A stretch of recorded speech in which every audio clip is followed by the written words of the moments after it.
சென்னை திருவல்லிக்கேணி தொகுதிக்குட்பட்ட மாட்டாங்குப்பம் பகுதியில் தமிழ்நாடு துணை முதலமைச்சரும் சேப்பாக்கம் திருவல்லிக்கேணி திமுக வேட்பாளருமான உதயநிதி ஸ்டாலின் வீடு வீடாக சென்று வாக்கு சேகரித்து வருகிறார். காட்சிகளை பார்க்கலாம்.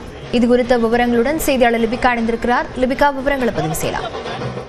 லாவண்யா, சென்னை சேப்பாக்கம் திருவல்லிக்கேணி தொகுதிக்கு உட்பட்ட திமுகவினுடைய வேட்பாளரும் தமிழ்நாடு துணை முதலமைச்சருமான உதயநிதி ஸ்டாலின் தற்போது மாட்டாங்குப்பம் பகுதியில் தன்னுடைய இரண்டாவது நாளாக பிரச்சாரத்தை தொடங்கியிருக்கின்றார். வீடு வீடாக சென்று தன்னுடைய வாக்கை சேகரித்து வருகின்றார்.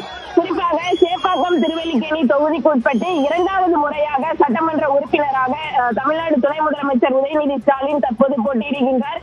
இந்த நிலையில் தற்போதைய தேர்தல் களம் என்பது ஒரு புறம் சூடுபிடிக்க தொடங்கியிருக்கக்கூடிய நிலையில் அனைவரும் தங்களுடைய பிரச்சாரத்தை தொடங்கி இருக்கின்றார்கள். அந்த வகையில் தற்போதைய சேப்பாக்கம் திருவல்லிக்கேணி தொகுதிக்கு உட்பட்ட பகுதிகளில் இரண்டாவது நாளாக தமிழ்நாடு துணை முதலமைச்சர் உதயநிதி ஸ்டாலின் பிரச்சாரத்தை தொடங்கி இருக்கக்கூடிய நிலையில் மாட்டாங்குப்பம் பகுதியில் தன்னுடைய முதல் பிரச்சாரம் என்பது தொடங்கி இருக்கக்கூடிய நிலையில் அடுத்ததாவது விஆர் தெரு, கற்பக கன்னியம்மன் கோவில் தெரு 1 முதல் 6 தெருக்கள் வரையும், அதே போன்று பழனியம்மன் கோவில் தெருக்கள், பழைய கட்டை தொட்டி தெரு, புதிய கட்டை தொட்டி தெரு, சுங்குவார் தெரு ஆகிய இடங்கள்ல தன்னுடைய பிரச்சாரத்தை தொடர்ந்து நடைபெற்று வருகிறார். குறிப்பாக வீடு வீடாக சென்று மக்களிடம் திமுகவினுடைய அந்த தேர்தல் வாக்குறுதிகளை சொல்லியும், அதே போன்று பல்வேறு திட்டங்கள் குறித்தும் சொல்லி வாக்குகளை சேகரித்து வருகின்றார். அதே போன்று இந்த பகுதியில் அவருக்கு வரவேற்பு என்பது பொதுமக்கள் சார்பாகவும் அளிக்கப்பட்டு வருகின்றது.